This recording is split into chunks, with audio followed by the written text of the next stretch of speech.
welcome to Question the Answer, where no matter what your beliefs or what your opinions are, we can come together as people and find common ground. I am your co-host, Megan. And I am Christine. You can say my name for me. That's okay. This is Christine. You can totally say my name for me. Well, Megan, so funny. Did you watch the last episode? I did. Very much in the weeds we got. You know what's funny is I watched that and I was like, man, I didn't even talk about half the things I wanted to talk about. I know. It was a heavy episode. Like, there's a lot to unpack with that information. And we were like so serious. Yes. A little serious. We're going to have a little more fun today, promise. Yeah, I mean, the title of this episode today is Land of Confusion, which I think is fitting for many reasons. One, we are currently in a land of confusion. Yeah. It's just no one knows what's going on. It's chaos, and we're all just trying to navigate. And it's a great song, but you just informed me before this episode that you don't know what Land of Confusion is. But once you sang it, I totally knew what the song was. It's a good song. I'm going to spare all the listeners of my singing, but yeah, it's a great song. I mean, if you listen to that, it just makes you want to like straight up start a revolution. And if it doesn't make you feel that way, you're dead inside. I don't know if we're heading towards a revolution, but definitely a civil war. Well, okay. Do you know do you remember in the first episode I talked to you about this guy named Phil Gwokey? Yes. So one of the other things he kind of, and I wish I had the screenshot for it, but he put on the screen was there's a certain amount of years that go by in between wars, and it's literally like I'm going to get this number wrong, but it's like every 40 years there's been a war. And he put it in a circle graph. And guess when the year mark is coming? The next war, if you follow the last 100 years, the next war is coming in year 2023. I was going to say, I feel like we're due. Yep. And it was, once again, I guess we can get into it differently or more in depth in a different episode, but he says that every 40 years there is a war, and it's a massive war. It's not like these little, it's not like, what we do on Facebook right now, but it's like a war or a civil war or a revolution. Something massively changes within, the human race every 40 years, and 2023 is the next one up. I mean, just with everything going on, you just kind of feel like we're on the brink of that. Well, everybody's so very divided. Mm-hmm. And what's interesting is everybody's so divided, but they hate the other side.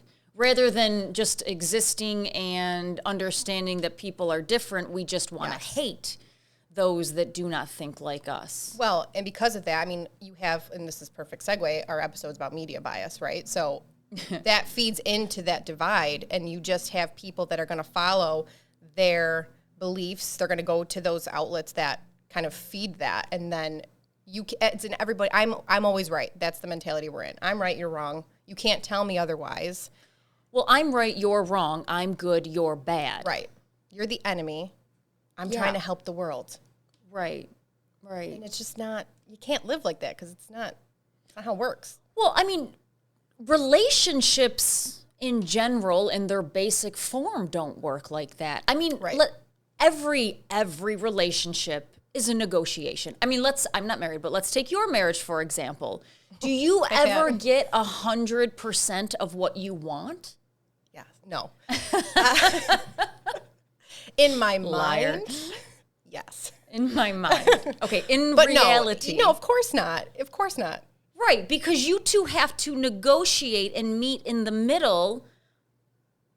And all relationships are on the basis of a negotiation. My customers, when I have a problem customer or we have messed up a job, we don't get 100% what we want, and they don't get 100% of what they want. We have to negotiate to the middle. It's a compromise. Which doesn't happen in society that much anymore. People literally think that they're going to get 100% of what they want and believe without understanding that all relationships, whether they're business, personal, business to business or person to business, all relationships are going to be some type of negotiation, and you have to learn to meet folks in the middle. Well, it's that sense of entitlement, and for some reason it's getting worse, and I think it's getting worse by the generation. It's like, I'm entitled to this.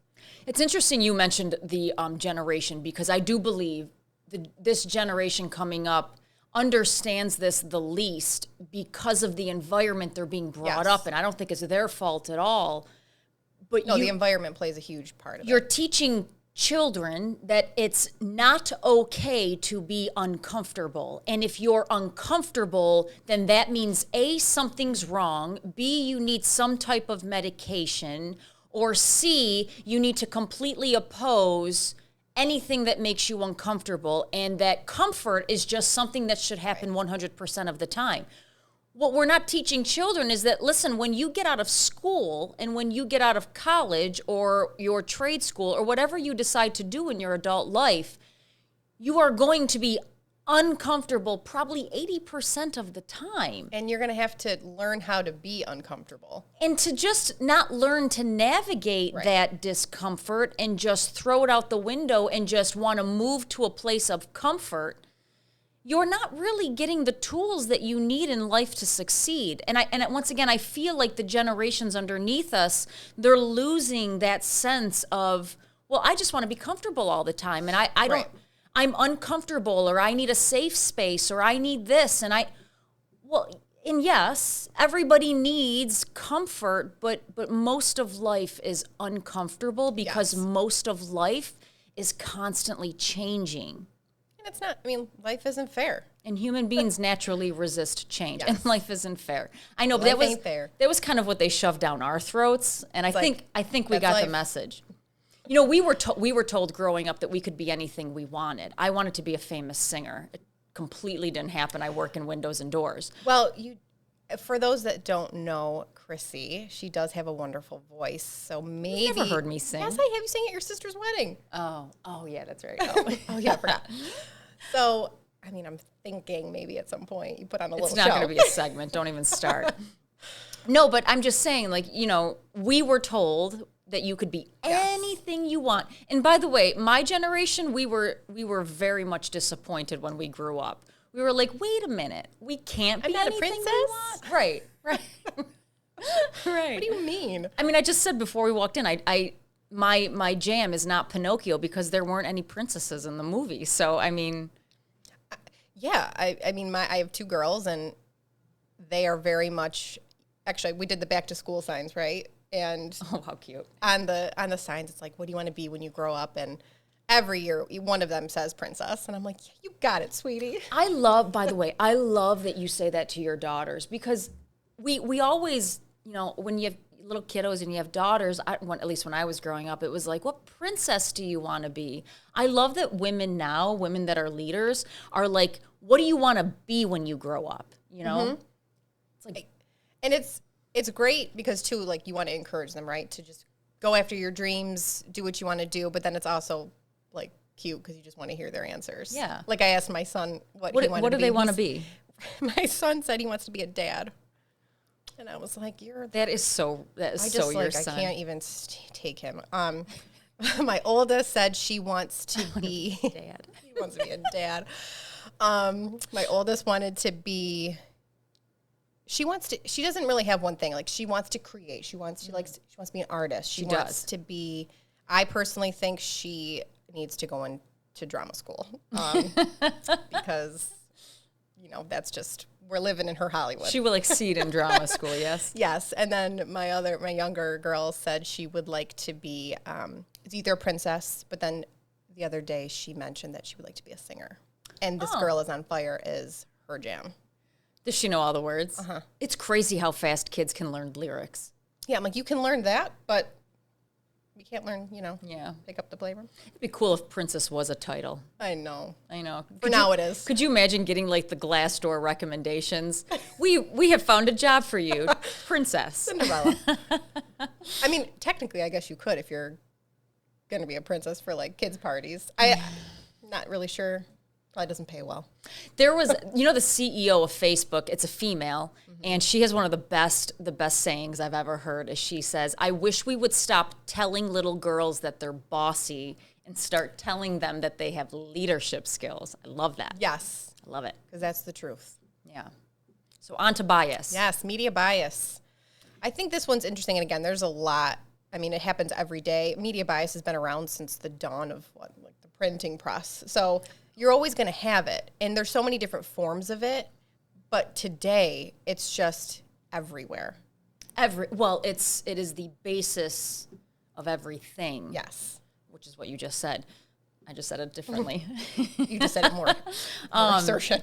Well, it's funny, when we picked this topic, I was like, oh my God, like where do you even start on this? I know. So I was like, what is the basic definition of bias? So we have the basic bias. Chrissy's going to sing for us. No, I'm not going to sing.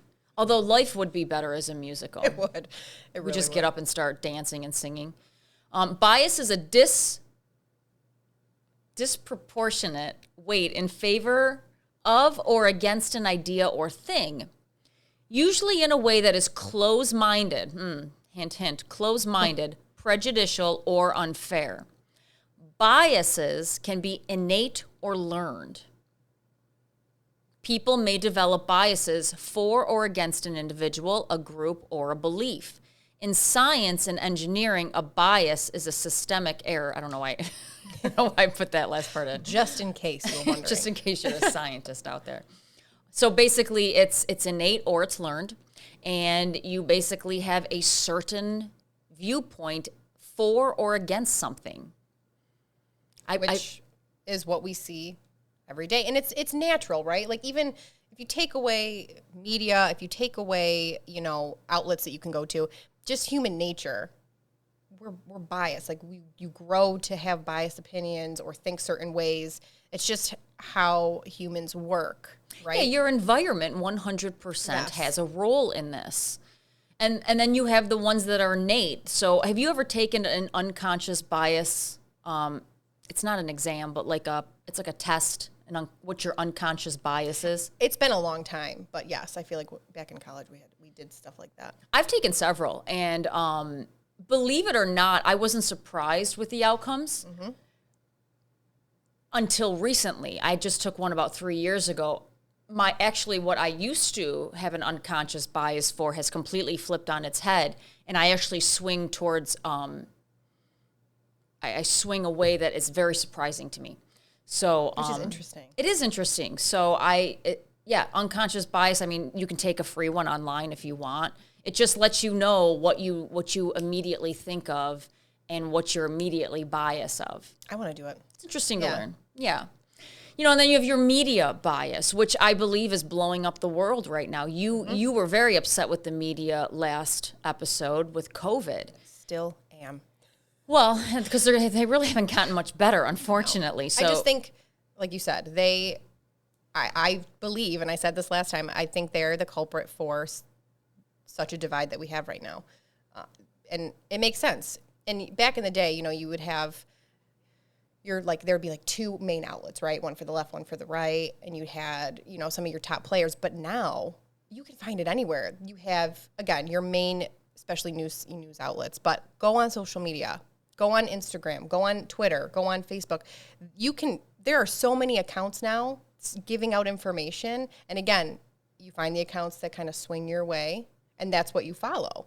And it's easy to look at another account that is has the opposite view of you and be like, oh, you're telling lies. Like, this is horrendous. Well, think about it. When you read something you don't like, what's the first thing you think about? That person. It's funny how we take how we look at a thought or an opinion, and then we go immediately to attack the person. Right. And I do it. I think a lot of people do. I think we all do. And it has become very easy to do that. I mean, I guess step one would be the awareness of why are you attacking this person? Just because you don't like my opinion doesn't mean you can't like me. Correct. I think there needs to be more openness to that, because, I mean, that's kind of what our whole show is about. You can have differing opinions. You can think differently. Well, you can like somebody and oppose their political views. Correct. You know what I mean? I love Tom Hanks, probably hands down one of my favorite actors in the world. He was in Pinocchio. Don't really agree with his politics, though, but I love Tom Hanks. I think he's massively talented. Yes. But we tend to think that if we don't like your opinions, that we have to hate the person. And it's getting muddy. It's getting to the point where we literally just won't even interact with somebody that doesn't think like us. And it's getting scary in a way because, believe it or not, you should be interacting more with the people you don't agree with. Correct. You know, it's like in yoga. All the poses that you hate the most, you should be doing the most of them. You should be doing them constantly. It's kind of the same thing. We think that because we don't think like you or because you don't think like me, I can't even look at you. I have to block you. I have to cancel you. You don't even exist. Cancel, yeah. It kind of ties in with that whole comfort thing you were saying, because it's like that's not giving me comfort. That's not providing me comfortable. It's like interrupting my safe space, and I don't want to hear it. So you just kind of like dismiss everything around you, and you dismiss the people that are saying it. And I'm not saying don't have a safe space. Listen, my safe space is the yoga room. You bet. I go there to heal. I go there to get my frustrations out. I go there to work out. I go there to sweat. That is my safe space. I'm not saying don't have a place that you can't go and reset. Yes. Mine is in a dark closet. But don't expect the world and life to be like that. That's why you need a safe space, so that you can get away from that, rethink, clear your thoughts, and then go back out into the world and act like a professional and put together human being. Hopefully. I mean, I guess that's the goal, but doesn't always happen. But yes, that is the goal. I mean, imagine being a celebrity where all of your mistakes are just plastered across the world. Oh, and we get into that because I love, celebrity news. Yeah, you're kind of a sucker for it. I am, and it's terrible, and it's... I am. And part of me is always like, why do I care? But at the same time, sometimes it's so entertaining. You're like your father with Disney stuff. Like, you just know random facts about celebrities, and I'm like, where would you even learn that? It's kind of disturbing, but it's entertaining, and, I'm saying all these things like, oh, we shouldn't do this and do that. I do it. So I'm also criticizing myself. I mean, imagine all the mistakes you've made in your life, everybody reading about, oh my God. Never. Or critiquing everything about you. I don't think I would be very popular, to be honest with you. Well, no wonder you see, especially more within the last few years, celebrities just going off the hinges. I mean, never forget 2008 Britney Spears. Okay, which I'll save that for later on. But yeah, a little nugget put in your back pocket. So if media bias has been around forever, why is it so bad now? And by the way, now that we're closer together, I'm a fidgeter. So I'm going to kick you. I'm going to knock this table over. I'm just going to like I'm falling off my chair. Yeah. I mean, why is it so bad now? Like, yeah, there's more humans on the earth. Yes, the populations are up. There's a lot of issues going on. But if it's always been around... I mean, that's a good question. I think, one, because there are more sources to get the information and more people are having a voice, they're finding platforms to put out that voice. So technology has changed everything.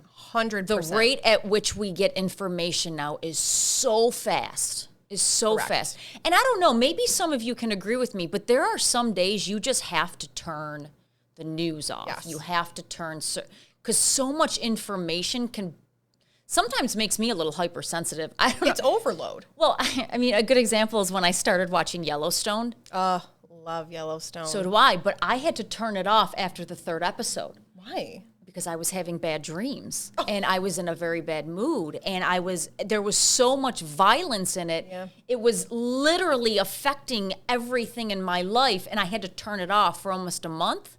And then I turned it back on when Really? I was like, okay, this is going to be a violent show. And I ended up loving it. Oh, fantastic. Yeah.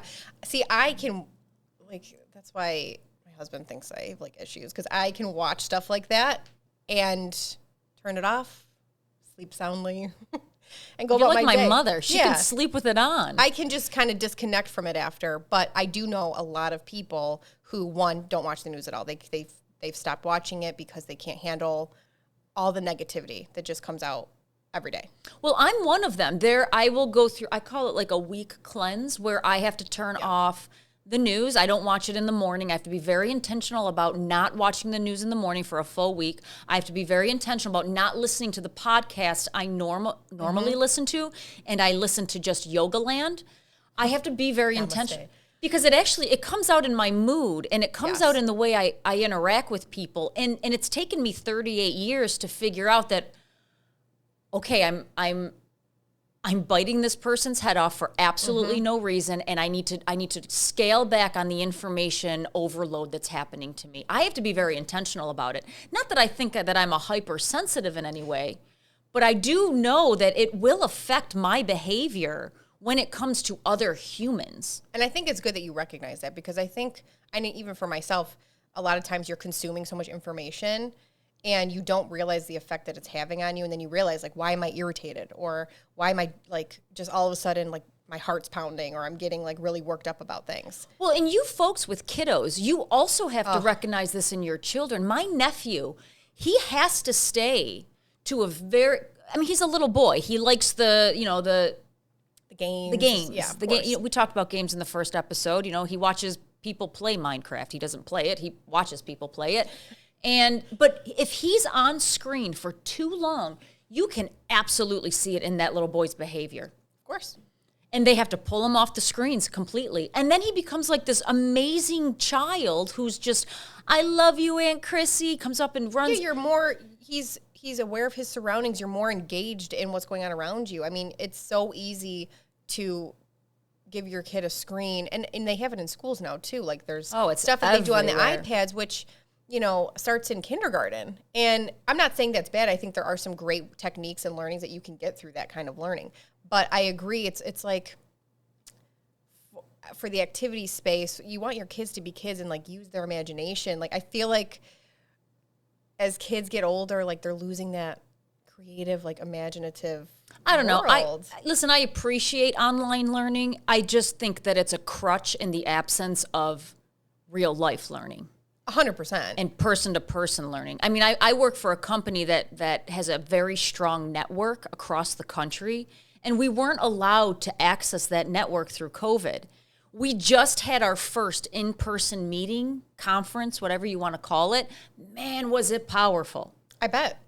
Man, was it powerful, because it's nice to just get up for a 15-minute break and go talk to someone from Las Vegas, or get up and go talk to someone from British Columbia. It's just nice to do that. Yes, and kids need that. And once again, we're putting them back on the screen. We're going to get back into, I feel like we're heading towards the social media screen conversation again. So it's gotten bad, and technology has changed all of that. Yes. I read this, and I thought it was interesting. Back in 2013, Doha, Qatar, in which press freedom activists gathered to develop a strategy for responding to the violence in Syria.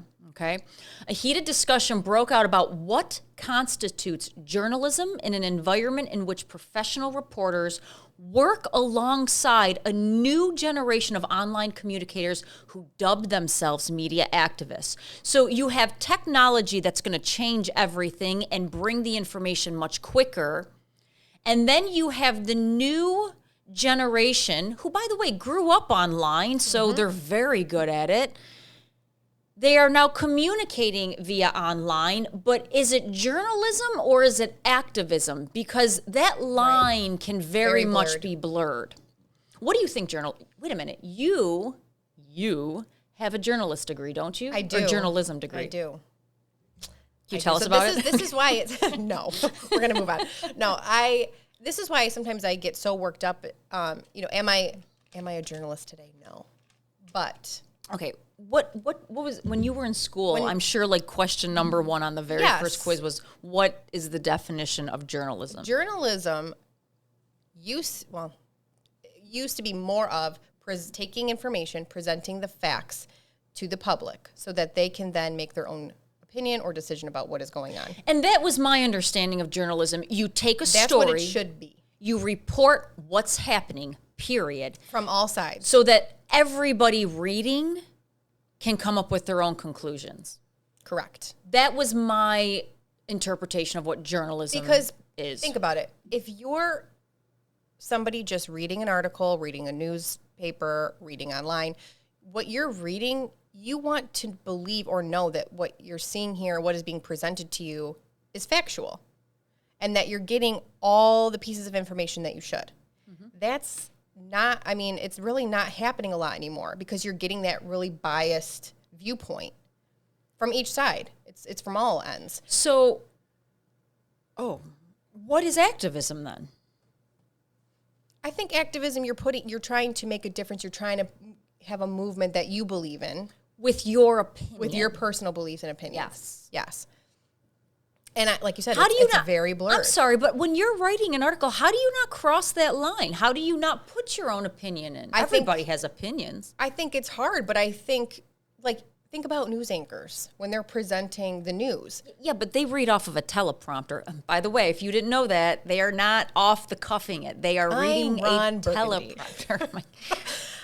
No, that's like the best movie. I'm kind of a big deal, yeah. I'm kind of a big deal. So, yes, they're reading off a teleprompter, but again, that information that they're reading, one, should be factual. But when they're also presenting it to you, they really shouldn't be putting their own opinion on it. Mm-hmm. You know what I mean? So, again, you want to just give people factual information. Whether you believe in it or not, it's what's happening. But if human beings are innately and taught to be biased, how do you just present facts? It's tough. It's very hard. Which is why there were so few and far between of really great journalists, correct? Oh, yeah, journalism's dying.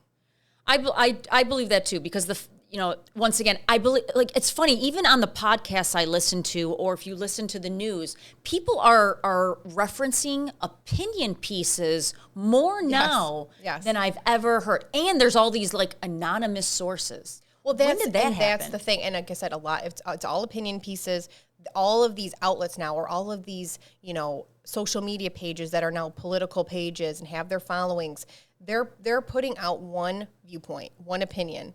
And it's almost like they don't have to really credit or reference where they got information from. You can just put it out there. You can just say because anything. You know that your followers follow you for a reason. So if they're following you, they're going to believe what you're putting out there. I mean, is that the basis of the problem, is that you're just looking for followers?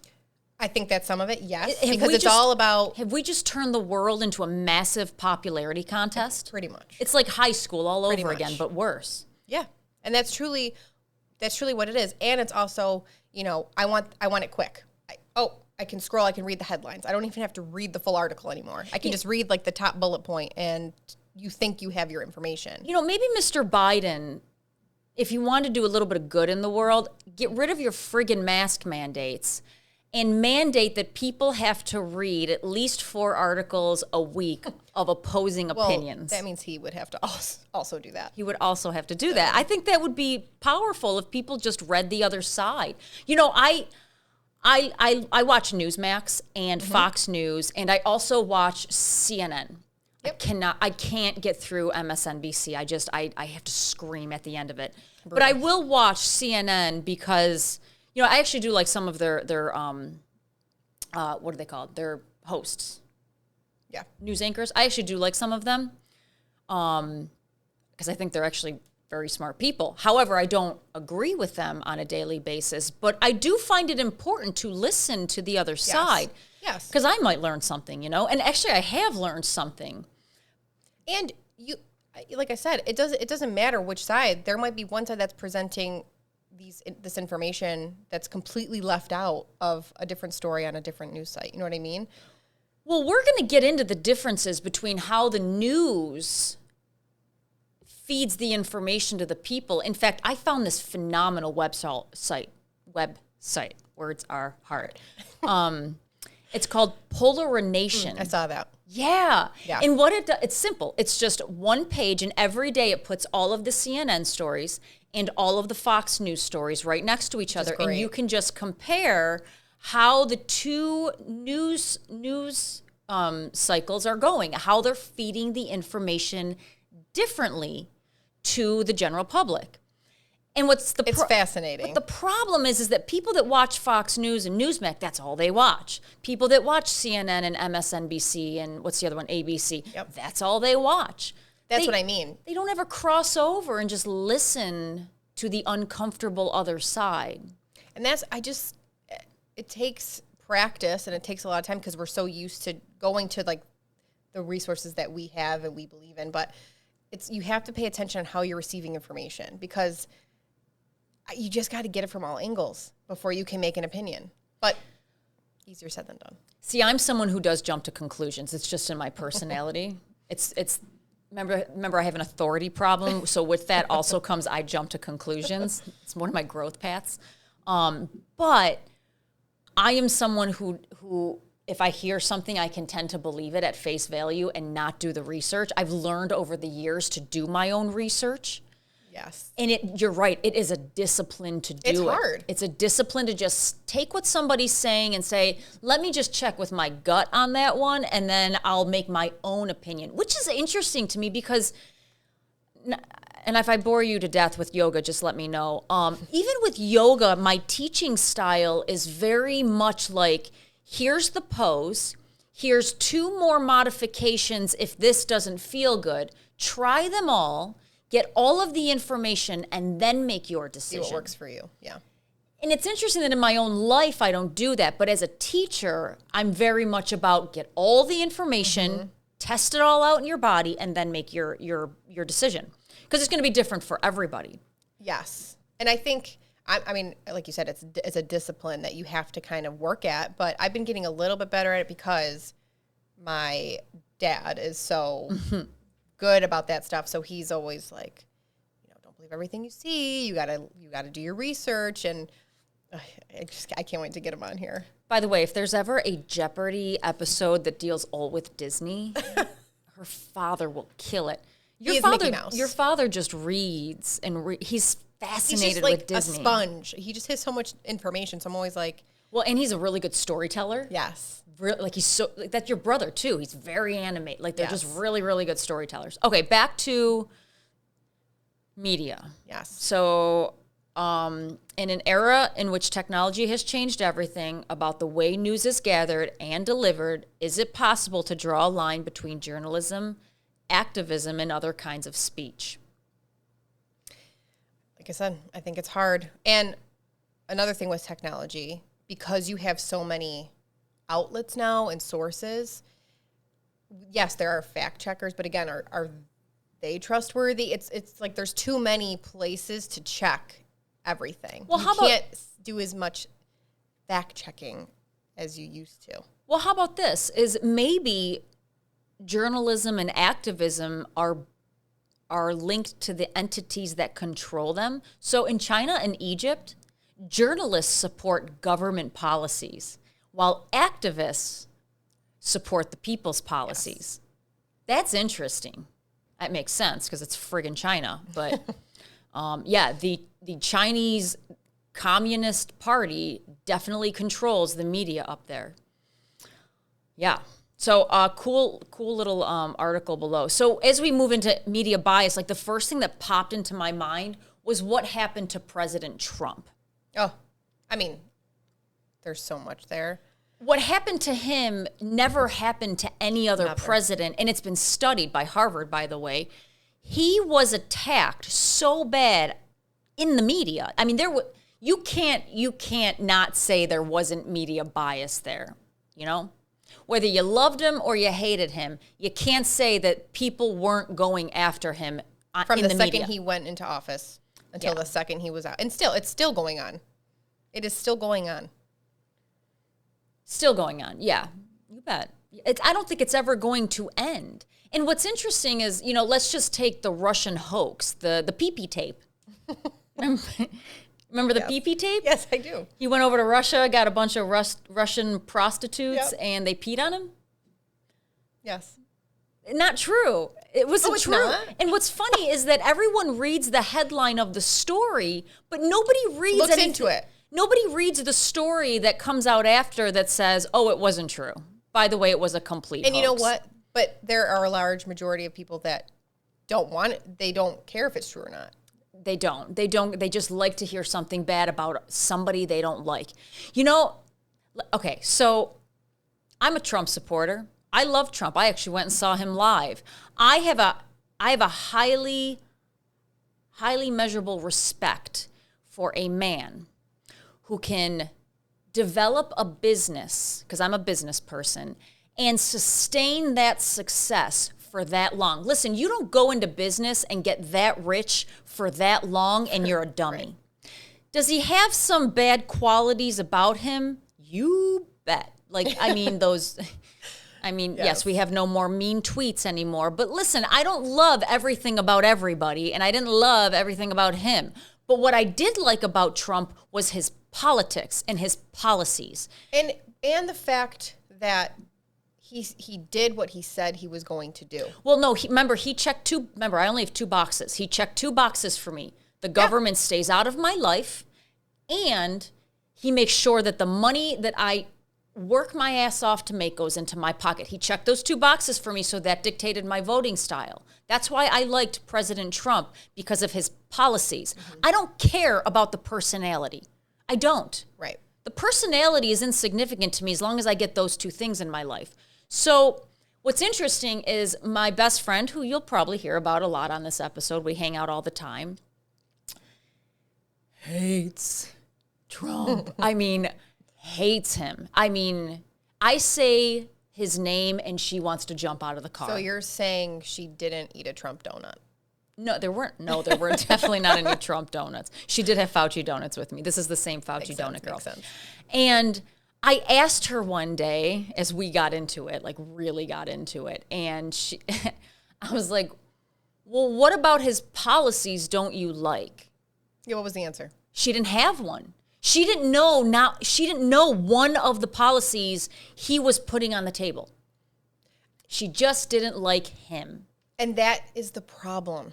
You, like you said, you're not electing a president, no less, for their personality. I'm not anyway. I mean, yeah, is it nice to have somebody who has, a great personality? Yes, but you want somebody who's going to get things done and who's going to benefit your life. It's going to directly affect you. I mean, a good example is I loved Obama. I really did. He was a phenomenal public speaker. He was a great public speaker. You couldn't take your eyes off of him. He was great with the people. I mean, the people in the White House loved him. I really liked him as a person. Policy-wise, I didn't vote for him, though. Once again, I'm not concerned about the personality when it comes to my government. I just need to know what you can do for me. Mm-hmm. Because that's the purpose of our democracy, is like, what can you guys do for the people? Because I'm paying your paycheck. You're taking my money. You're stealing my money with friggin' taxes. I pay your paycheck so you can live in your fancy houses. What are you going to do for me? I don't care about their personalities. I care about their policies. And I feel like we've all gotten sucked into the reality TV thing. Well, it's like the celebrity, right? Like, again, it's all crossing over. It's like, yes, there's politics, but we're going to add all this other fluff and nonsense to it that doesn't matter, but we're making it matter. It just doesn't make sense to me. Well, I mean, it's like, do you remember Real World? Yeah. I know. Bring it back. Do you know Real World, Joel? You're too young, yeah. It was the... You don't know Real World? Yeah, it was the first reality TV show from MTV. Gosh. And, I mean, we were addicted to it. Addicted. What's going to happen on the next episode of The Real World? Because there was always, like, fun... Because, listen, guys... Real life is very boring. It's very boring. So everything is scripted in reality TV. If you don't know that, I'm really sorry for you. But reality TV is all scripted because real life is very boring. So there was always a fight. There was always this person, like couples getting together. She's cheating on him. I mean, it was so dramatic. It was so good. We loved it. We absolutely loved it. It was so good. But it started this downward cycle of, like, we call it reality TV, and it's not. It's like the filters and the pictures now. Oh, this is me. No, it's not. This is you in a filter. Yes. You know, what was that one filter called? Natural beauty filter? Natural beauty, and it's like... The oxymoron of the filters. Yeah, natural beauty, except you look nothing like yourself. Fast forward to today, now we have the Real Housewives of New Jersey and the Real Housewives of Beverly Hills. And Also they're throwing great. Tables at each other, and they're screaming at each other, and she hates her sister. This is what we love to watch. Yes. Mm-hmm. And it's all about the personalities. And the more personality you have, the bigger of a star the higher you're the gonna ratings be. on the show, the more drama. But it's not real. We forgot that. And once again, now we've kind of shifted that over to everything in our life. And it's, well, what's I need to like you as a person to vote for you. No, I need to I need to like your policies and what you can do for me, and then I will vote for you. I don't care about your personality. Correct. That should come after the fact. It should be. Yeah, like Trump, you are an egotistical maniac. Like, that's not a secret, and I think he knows that too. Yes. I'm not going to get a beer with the guy. I'm not going to hang out, although I think it would be interesting to hang out with him. But I just need to know what you're going to do for me. Oh, you're going to put the money back in my pocket? Cool. All right. So I can give to more charity? Okay, thank you. Oh, you're not going to get in my way and tell me what to do? Okay, great. Those are my 2 check boxes. I'm good.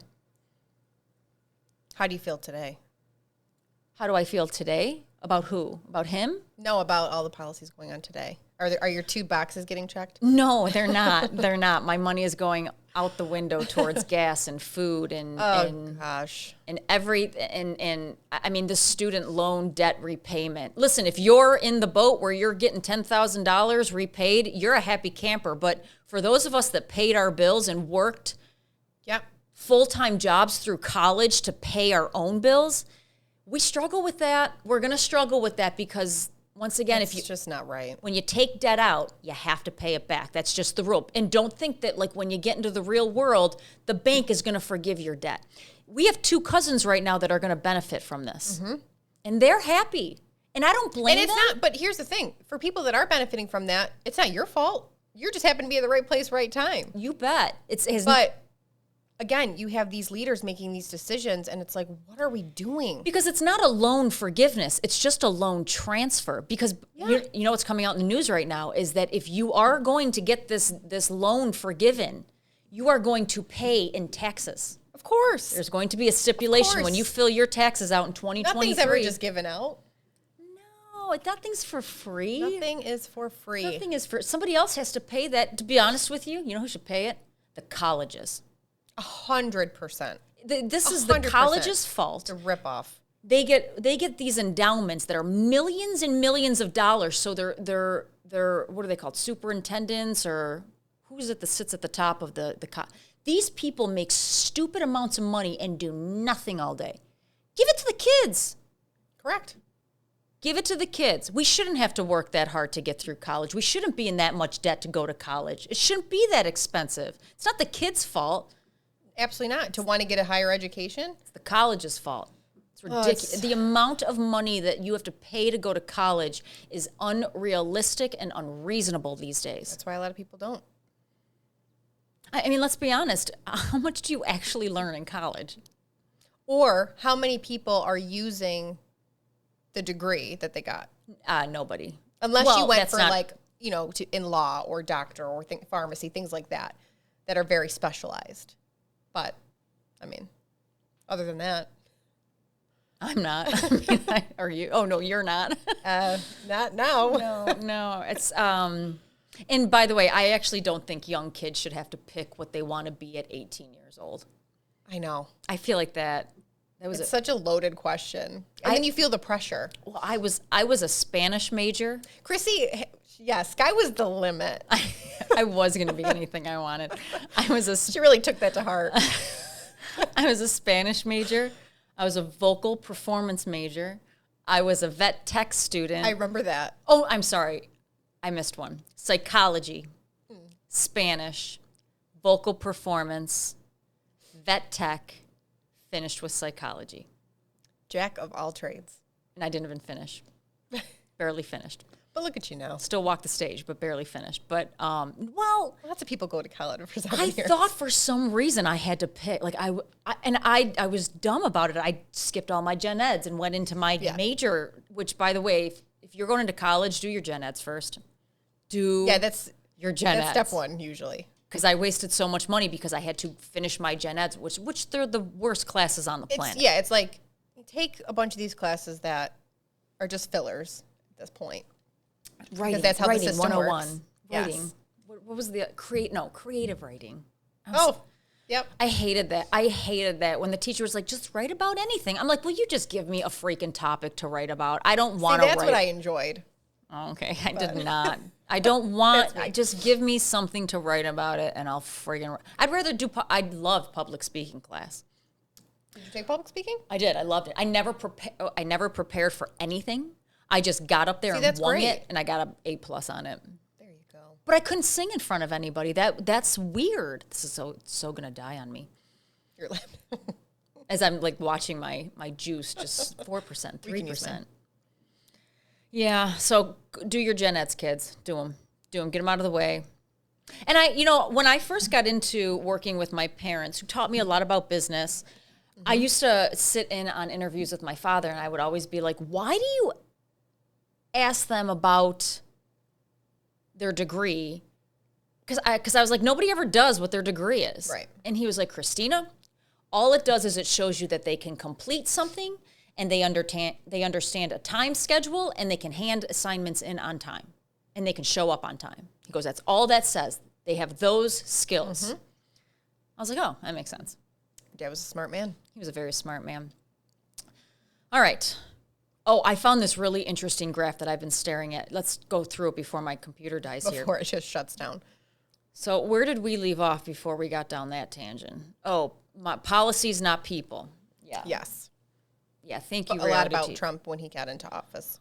I just found this interesting because this came from Harvard. 60% of Republican voters agreed with the idea that social media companies practice conservative bias and prevent the spread of conservative content, compared to 16% of self-identified Democrats and independents, according to Morning Consult, blah, blah, blah. This was conducted July 19th, 2,000 registered voters. So you have 60% of Republicans believe their content is being suppressed and there is a bias towards the conservative belief system. You ask Democrats and independents the same question and they don't believe there's a bias. When there's that big of a number difference, in my opinion, what that means to me is that Democrats and independents are happy about the information being spread. Well, yeah. It aligns with what they believe. That's align. what the number difference means to me. I found that interesting. And I think too, okay, so when you think of this from like a social media perspective, who are the people behind the social media companies? Well, you have Mark Zuckerberg, which by the way looks like he's 18 years old. Yeah, well, he's got a young face. He does. He will never have a wrinkle once in his life. Lucky man. Very lucky. I'm sure with the amount of stress that comes his way every day, it's kind of shocking. I know. But what side do you think Mark Zuckerberg swings to? Well, we know what side he gives his money to. Zuckerbucks. It goes to Democrats. So I think that's a huge part of it. Mm-hmm. It's all kind of in the agenda. And again, I follow lots of different pages, but you do see certain things being censored or posts being removed for different things. I guess why do we have to censor things? Why can't we just put it all out there and let people pick? Well, it's like, what's so bad about that? Because we don't want that. They want control. They want control. It's like, look at Twitter, okay? There are, and speaking of Trump, there are literal members of the Taliban who have active Twitter accounts and can post whatever they feel. But we have banned former President Trump. We have, for the January 6th events, and I'm sure other things that he's tweeted out, but we've banned a former president of the United States. Mean tweets. But we have Taliban members that are still allowed on Twitter. Why do we have to ban anybody? Exactly. Because they didn't like what he was doing on there. Then you have Iran's supreme leader, gonna butcher that name, so I'm gonna leave it out, but they are on Twitter and have actually posted. No, I want you to try it. I want you to try it. Ayatollah Ali Khamenei. Awesome. Khamenei.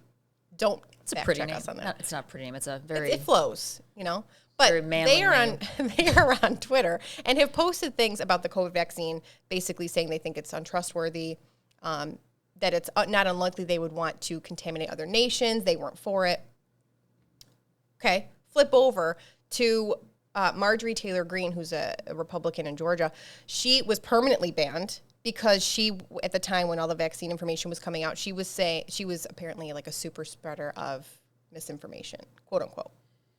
This is what just baffles the Make it shit out of me. make sense. Well, no, make it consistent. It's like truly believing that everything on the internet is true. Yes. There is so much wrong information everywhere you look. There's wrong information in books. There's wrong information online. There's wrong information in magazines. There's wrong information in newspaper. Why does anybody care what anybody reads?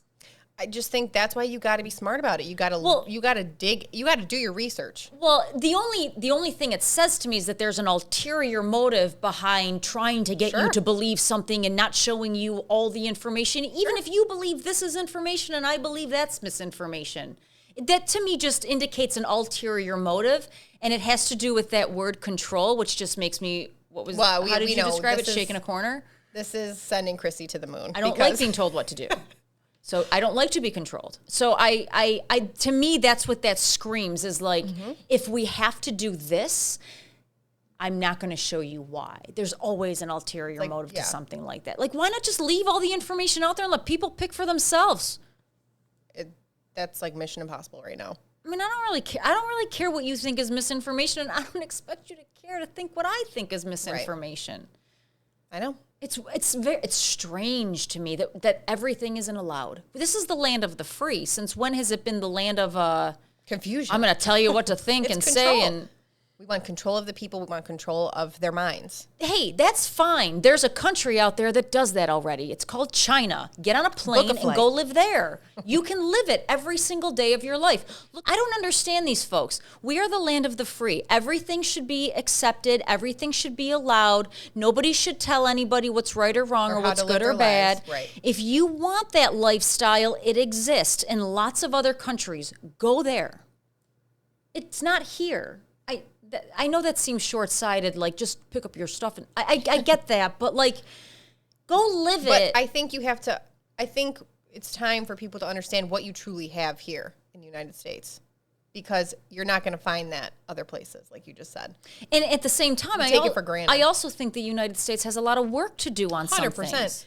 We do. But I think we take it for granted a lot. I don't think we're perfect by any means. I love this country with all my heart. I would never live anywhere else.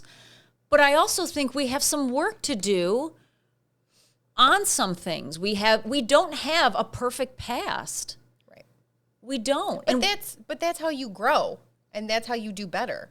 And I think sometimes we try to erase things that happened in the past because they're so terrible, we want to move past it. Okay, but how do you think we get farther? How do you think we improve? I mean, just a general rule in your own life is when you make a mistake, it's not the mistake that matters, it's what you do immediately after. So I don't understand why people want to almost like erase our past and our mistakes in our past, because if we don't have those mistakes, we can't learn from anything. We have to learn from those mistakes. You know, the way we treated people wasn't acceptable all the time. We weren't always an equal, fairness country. And we have to learn that wasn't okay, and here's where we need to go from there. But on the same hand, don't tell me what to do. Right. Don't tell me what to do. Right. But I completely agree. We need to recognize where we were, where we are today, and where we want to be. That's your motivation for today. Yeah. Question the answer. I love how last episode you threw that and you were like, question it. I literally repeated that over, and that one in the Tommy Boy one. I don't know. I just thought that made me giggle as I was getting screamed at by some woman in Buffalo. So this next little slide that I had, this is from CNN. Which I thought was... I know. Very I was interesting. like, whoa, CNN, you go. It actually listed out the percentage of news reports with positive or a negative tone during, back to Trump's first 100 days in office. CNN had 93% negative coverage of the president. And they posted this on their own site. 7% positive. NBC, same exact numbers. CBS, 91% negative, 9% positive. The New York Times, 87% negative, 13% positive. Washington Post, 83% negative, 17% positive. And then I'm going to skip down to Fox, who their tagline is what? Fair and balanced? Mm-hmm. I don't actually watch Fox that much anymore, but this was interesting. That was also interesting to me as well. 52% negative, 48% positive. And I was shocked. It was a split for Fox News. That's fair and balanced. This is from CNN, by the way. This isn't from Fox News. CNN skewed negative 93% of the time. That's like 100 days, 93 days of 100 days. Pretty much, yeah. You're just hearing like awful stuff. Yeah. And that's what was happening. I think people could not comprehend that he was elected president. I think they were just I think people were stunned. so focused on his personality, Yes. they forgot to look at what he was going to do for them. Mm-hmm. Which was lower taxes, which he did, which was get the government and all those regulations out of the way. You know, he had a really good rule. It was like for every regulation you want to add, you have to remove 2. It's actually a good rule of thumb for your life. Like if you're like a busy person, if you ever want to add something in your life, you should remove 2 things because you have to balance, your life. That's so true. So yeah, that's crazy to me. I mean, those numbers are from CNN, and it was pulled from a Harvard Kennedy School report that was done. There you go. You want negative in your life? Focus on the negative. You want positive in your life? Focus on the positive. It's kind of a simple rule. It is simple. But if you are a person that watches the news, you enjoy watching the news to some degree, or you're following all these different pages or sites, majority, I feel like, is always negative. Like every now and then you'll see like a happy story and you try to hold on to that so tightly because you're like, oh my God, there's something good happening in the world. We'll go back to reality TV. Right. It's kind of like mindless. Negative is not going to get you the ratings that you need. It's the tables being thrown. It's the fights. It's the she's a this, he's a that. Oh my God. It's this drama life that we live in that we are so addicted to. There's so many shows now to pick from. I mean, do you know anyone in your life that they're just addicted to drama? There's a few in our family. Sure. We love you. We love you. We do. We love our family to pieces. Yes. But yeah, I know plenty of people that way. I mean, I work with someone who he is just addicted to drama. Like fuels him. I mean, like he gets up every day and says, like, how much drama can I have come into my space today? Like and it follows him at this point, and it's just like, oh. But then I also love, it's not really anyone I know personally, but I also love when you just see like on Facebook or whatever, people posting like, I hate drama, but then they air all their dirty laundry. Oh my God. Then the dissertations that people, today I did this and so. I mean, like, it's like, because they want the comments, they want the attention. Oh, like, oh my it's gosh, gonna what's be going on? okay. You did the right thing. It's just like, I love it. And then I love the fact that people take the time to comment on it. Like, that always cracks me up. It's like this, this person just put this out there for some sort of a response, and you're giving them a response like, you're doing great, sweetie. I wish they would just post, I need attention right now. Because that's basically what it is. And people can just respond, attention. Yeah, just attention. Here you go. I need attention right now. Oh, it's the best. I mean, it's not, but it is entertaining. And once again, you and I, our generation, we look at it as being silly. There are the generations underneath us, they grew up on that. It's not silly to them. That. You're right. It is something that it's how they need to feel validated. And that's how they get their feelings out. I mean, God, honestly, God bless them. That's how they're more in touch with their feelings than we ever will be. We just suppress it all. Yeah, we just, put it way down low. Go do a 90-degree yoga class and kill ourselves in it. I mean, so looking at the other side of it, they're in touch with their feelings more than they've ever been, and that's a good thing. That's a good thing. And they're more open to talk about it and be open to it, which is good. But sometimes I feel like sometimes it's too much. Like we don't, especially when it comes to like making decisions about something or taking in information. Like it doesn't always need to be like, oh, this makes me sad, so I'm not gonna I'm not going to make a decision about it, or I'm going to ignore it. I'm going to move on. I don't want to even hear it. Like that plays into some of this too. You know what I mean? I do. Did I ramble about that? I feel like I feel like I talked in a big circle. She's like, I get what you're saying. Yeah.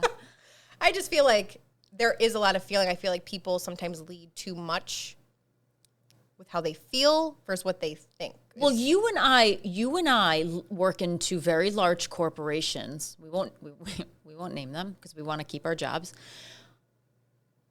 That's how people buy products today. Mm-hmm. Feelings. Let's just take two food stores in our marketplace. One has a very industrial look, is white with big red lettering. You know who I'm talking about, right? And the other one has it's a homey feeling, and that was the intention behind the design of the food store. It's a very big food store in our territory. Very family. Very family. Even the ceilings are lower. It's got that red color in it. It's almost the tiles. It's to look like a home as opposed to the industrial look of the other food department store. More colds, like you get in, you get out. And it's based off of how you feel. Sure. How do you buy? Listen, I just bought a new hair straightener. I don't know if you've noticed, but I have lots of hair. I was going to say it looked even more straight. I'm looking at reviews and how that product's going to make me feel. Yes. So it's not a bad thing. Feelings are not a bad thing. It's okay to be in touch with them, but it's not okay to project them. We also have a lot of bias with celebrity news and celebrities, and I think we have seen, not just with Britney, but the media, you can be so quick to build someone up and make them the top of the world, but you can just as easily tear them down and ruin their lives. Well, yes, but I have to admit, when you sent that note to me about that you were going to cover this, I was like, why? Because she's kind of circulating again. She is. This is why. First of all, Britney I wanted to be her so bad. I wanted her body. I wanted the snake. Yes. I mean, she was just the most beautiful thing in the world. She was everything. And then there was that one interview with, I think it was Oprah, and it was about the Justin Timberlake breakup, and Oprah put her in a bad light, like she was cheating on Justin Timberlake, which, by the way, who cares? Because that's all celebrities do is cheat on each other. And I don't know why it was a big deal back then with Britney. Maybe that's what, and then I was like, maybe that's what you're going to go. Well, she had this image, right, when she was at her peak, okay? She was like this good girl, Southern background. They never are, though. They always grow. It's like keeping She was in the Disney, Mickey Mouse Club. Right. So because they all turned out normal. Right. But you had this kind of image surrounding her, and they were kind of pushing that, like, she's this innocent little girl. However, she was growing up in the spotlight. In a bra. In a family that I guess is psychotic. From what I'm understanding. In a bra, yes. So innocent, in a bra and panties. Let's put her in the shaking her lowest ass on jeans stage. possible. I loved it. Don't get me. I loved it. I'd watch her shake her ass. Oh, all I day. didn't know one person back then who did not want to be Britney Spears. Totally. Did not. She was the thing. She was. But fast forward a little bit, she gets older. She was with Justin Timberlake. They were the golden couple. They had the matching denim. Oh, I was going to say that the denim outfit's the best. Coordination of all sorts. And then the whole cheating scandals came out. He wrote Cry Me a River. You feel bad for Justin. Britney's like this, sleazy woman. And then she meets Kevin Federline. You mean her backup dancer? Her backup dancer with the cornrows.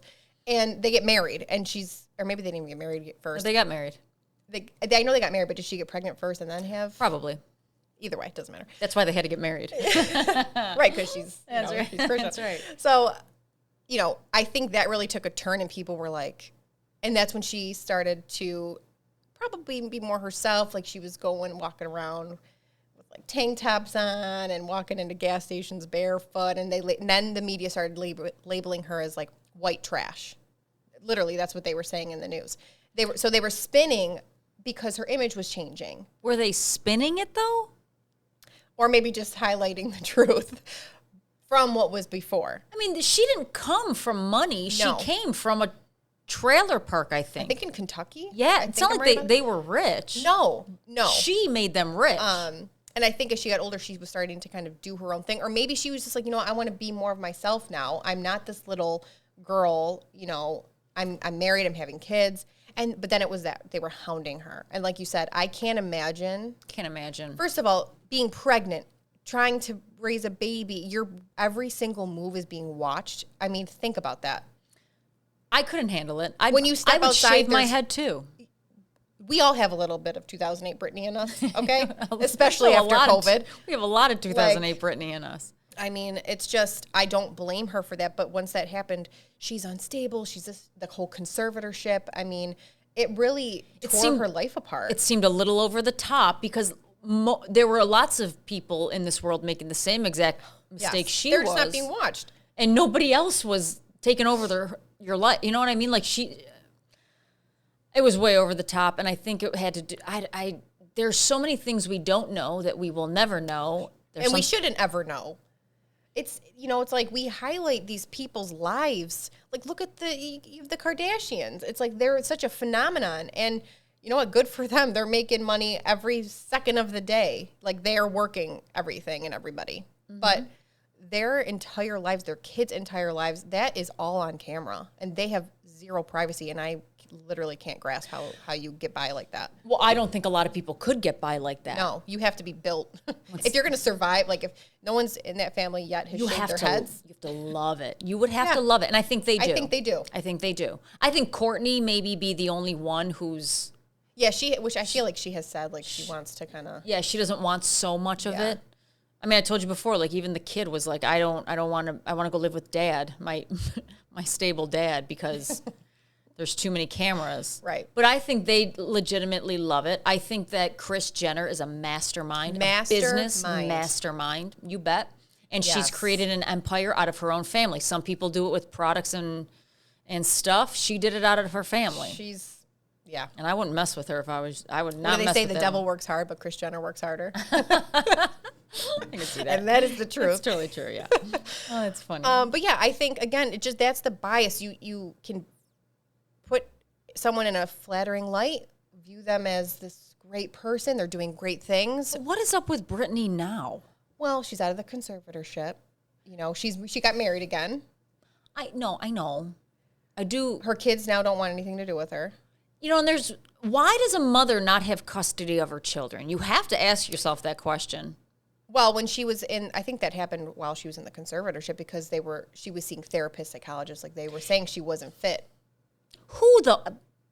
The people her dad hired. It is not easy to take children away from their mother. I know. Unfortunately, in this country, it's easier to take them away from the father, but it's almost impossible to take them away from their mother. So what else happened?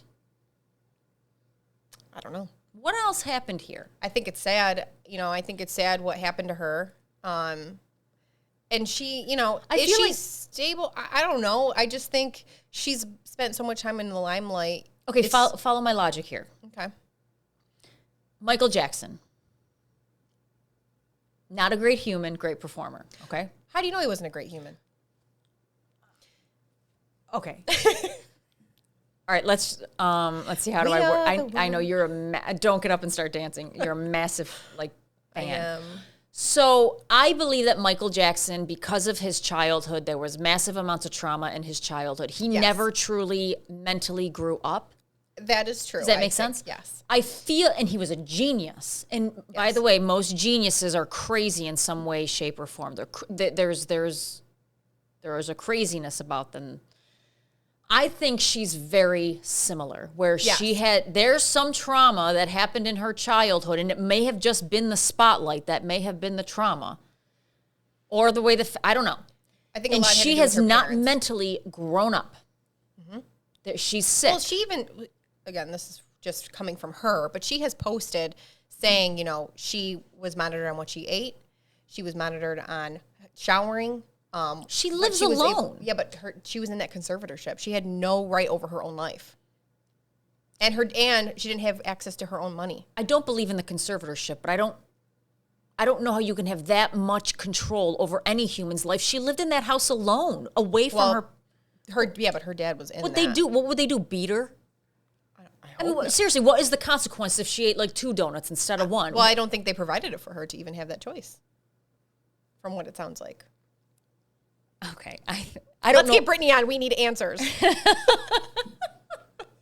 That'd be great. I know. We should get our... I'll send her a DM. I'm sure she'll respond. Yeah, please. Yeah. While she's dancing in her living room. This is why I wish you had Instagram, because she puts some gold out there. But I do look at her Instagram. Once again, I get like 25 seconds and then it kicks me out. Oh, the spinning. I used to dance like that, by the way, with the hair. And spin. Let's see it. Phenomenal dancer, phenomenal performer. Yes. Once again, I don't think she's all there because of something that's happened when she was younger. And no, who would be if that was what happened to you? I mean, look at all the child stars. Exactly. I mean, name one child star that made it. Mandy Moore. She's pretty, I think. Not like I know She her. seems normal. She seems normal. Seems like she has a happy life. She appears to be normal. Who else? Like I'm struggling finding them. I mean, Christina Aguilera maybe is normalish now. No, she's not. Okay. She's not. Take her off the table. Demi Moore just went back to being a girl again. Oh, you mean Demi Lovato? Or yeah, Demi Lovato. Sorry, I just aged myself. People are like, who's Demi Moore? All of those Mickey Mouse people. Ryan Gosling. Okay. I feel like again, we don't know these people, but from what we see, he hasn't done anything too outlandish. Who else? Listen, Carrie Underwood, who, by the way, had the perfect life. She got a normal childhood, and then she made it big. Older. Yeah. And then she made it big. Her legs are unreal. I know. Well, I think she does a lot of working out. Well, you think? I was born this way. So if we want to get back, I found this really cool screenshot. I'm going to have to like do it like really tiny. So this is one day of the news. Let's get back to Mr. Trump. Oh, yeah. Do you think he'll run again? Part of me thinks yes. But then part of me kind of hopes that he backs someone else up. Oh, because I just don't know if the country can handle that. Right. There is a livid hate for him. Yes. And it's not going away. We're not convincing anyone. You know, like, right. I mean, I don't know if the country can go through it again. Once again, I loved his policies. I'd love to see him back up somebody with the same policies. But I think you're right. I think there's been so much divide over it, and I don't know. I don't know how it would go. So here is one day in the news. Or no, I'm sorry. It's 3 different news reports. Here's how CNN reported it. Breaking news. Trump... This made me laugh when you said that. CNN is so dramatic. I love them. Trump attacks media after series of reports he ignored warnings as virus spread. And they were saying he attacks the media because he was attacking them and their reporters probably. Like I picture that as him like jumping into the audience and punching people. Here's Fox News. This is how they reported the same exact event. Trump, we want to return to normal life. No breaking news either. Okay, that's okay, so then, amazing. Oh my God, my phone is so hard to scroll over. Second one, this must be on a different day. Trump, breaking news, Trump refuses to acknowledge any mistakes.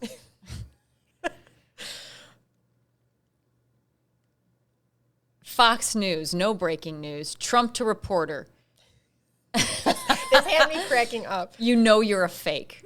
And his face with it, like, okay. Oh, I don't know if you're a New Yorker. I don't know how you don't like him. And then here's the last one. Breaking news from CNN. Angry Trump turns briefing into propaganda session. And then Fox News reports the same thing. Trump wants to keep media honest. Wow. Sounds very similar from each side. But look at the differences in perspective. I know. There's not even I don't know how you get... I mean, someday maybe we play a game where we're like, where would the middle actually be? Because once again, the truth is always somewhere in the... You have 2 sides to every story. Truth is always somewhere in the middle. If you deal with enough humans, you understand that. So once again, truth is always somewhere in the middle.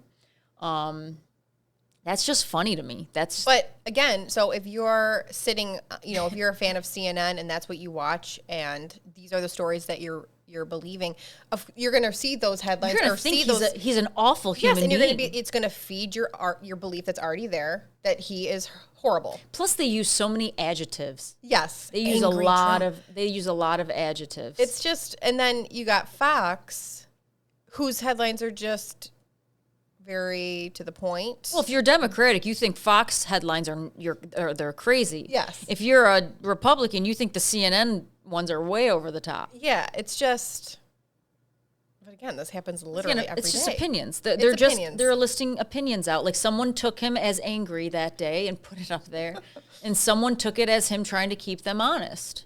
So, listen, I have a certain appreciation for people thinking that can just say it the way it is. Like, I don't know, like specifically Gavin Newsom, who just makes my skin crawl. There's so much fluff in his I'm like, what is he trying to say? Yeah, like, get to the point. What are you trying? Just say what you're trying to say. I don't understand the first half hour of your speech. You know what I mean? Like, and people. Who's another one? Stacey Abrams. She's another one where I'm just like, say what you're trying to say.